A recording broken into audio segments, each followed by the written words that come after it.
నేను ఈ వీడియోలో ఈ ఎమ్మెల్యే, ఎమ్మెల్సీ టవర్స్‌కి సంబంధించి ఔట్‌సైడ్ స్ట్రక్చర్ ఎలా ఉంది, అలాగే ల్యాండ్‌స్కేపింగ్ ఏరియా ఎలా ఉంది, అలాగే ఇంటర్నల్‌గా ఒక ఫ్లాట్ లోపల మొత్తం ఫ్లాట్ అంతా ఎలా రెడీ అయిందో మీకు ఈ వీడియోలో డీటెయిల్‌గా చూపిస్తాను. దయచేసి ఈ వీడియోని స్కిప్ చేయకుండా ఎండ్ వరకు చూడండి.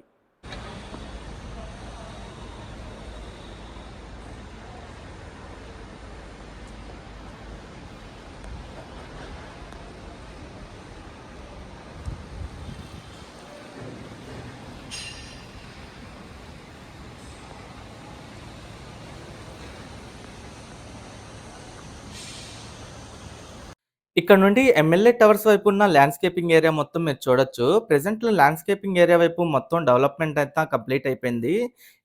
ఇక్కడ నుండి టాప్ వ్యూలో ఎమ్మెల్యే, ఎమ్మెల్సీ టవర్స్ ఎలా ఉన్నాయో మీరు చూడొచ్చు. ఈ ఎమ్మెల్యే, ఎమ్మెల్సీ టవర్స్‌కి పక్కనే లెఫ్ట్ సైడ్‌లో సీడ్ యాక్సెస్ రోడ్డు, అలాగే వీటికి బ్యాక్ సైడ్‌లోనే ఏపీసీఆర్‌డీ బిల్డింగ్ అయితే ఉంటుంది. ఫ్రంట్ సైడ్ వైపు మీరు చూస్తున్నయి వచ్చేసి ఎమ్మెల్యే టవర్సు. ఈ ఎమ్మెల్యే టవర్స్‌కి పైన ల్యాండ్‌స్కేపింగ్ మొత్తం అయితే డెవలప్ చేశారు. ఇక్కడ నుండి టాప్ వ్యూలో ఈ ల్యాండ్‌స్కేపింగ్ ఏరియా మొత్తం ఎలా ఉందో కూడా మీరు చూడొచ్చు. దాదాపు 10.48 ఎకరాల విస్తీర్ణంలో ఈ 12 టవర్లయితే కన్‌స్ట్రక్షన్ చేశారు. ఈ 12 టవర్లు